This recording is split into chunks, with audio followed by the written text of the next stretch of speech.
Alright, so today we are going to be taking these eggs and making them into those eggs.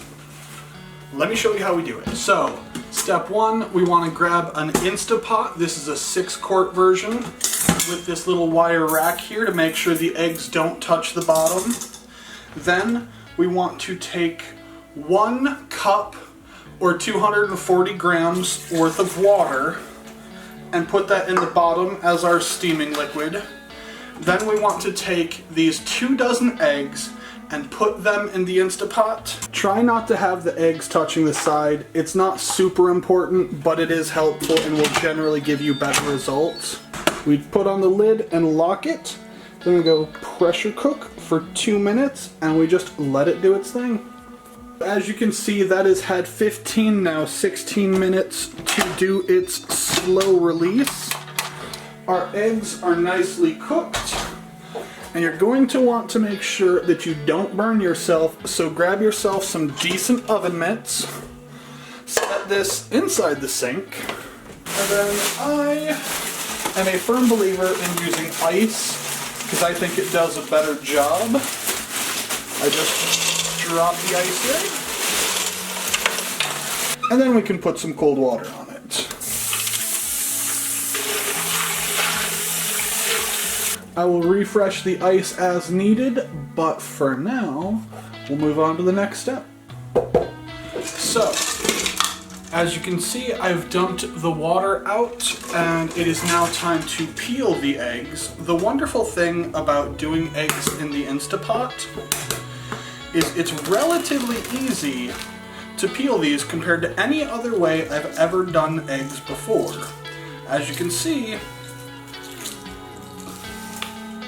perfectly peeled, and I'm just going to keep peeling.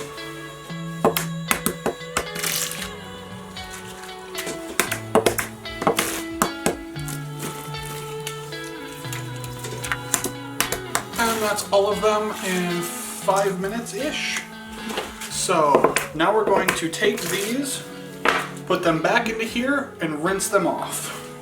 Alright, and at this point you want to take the eggs out of the water, because the water above the egg level helps the shells to come off so that you don't have to fight with them. It just makes it a lot easier. Now, we move on to the next step, which is cutting these in half. It's not a difficult process. All we are doing is cutting the egg in half, putting the yolks into the bag, and then we are going to mash the yolks before we add anything else into it. I think the rolling pin helps squish them pretty well and makes them smoother for the next step. And on that next step, we are adding 260 grams of Miracle Whip, 55 grams of Plochmans Mustard, 10 grams of white table sugar, and make sure you zero out your scale before you start adding. As you can see, I didn't. Then we're adding 3 grams of Mrs. Dash Original Spice Blend, 4 grams of Morton Salt, and we are going to add about 1 gram of black pepper. This particular scale wasn't powerful enough for us.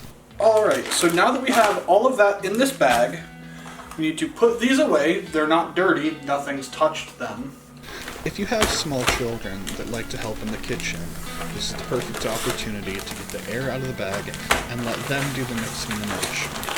Also, don't forget to taste your recipe, because you can easily add stuff at this point. Now you push the mixture to the corner, and we're going to snip off the end and make it into a piping bag. That's as good as it's gonna get. And now, for the fun part. As we are almost done, I want to remind you that cooking is a very personal thing. Please taste the recipe and make any adjustments you prefer.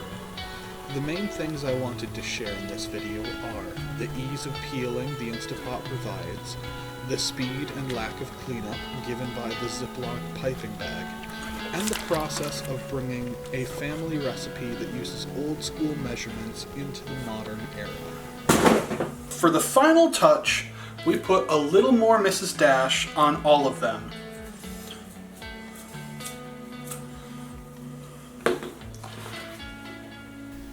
Into these eggs.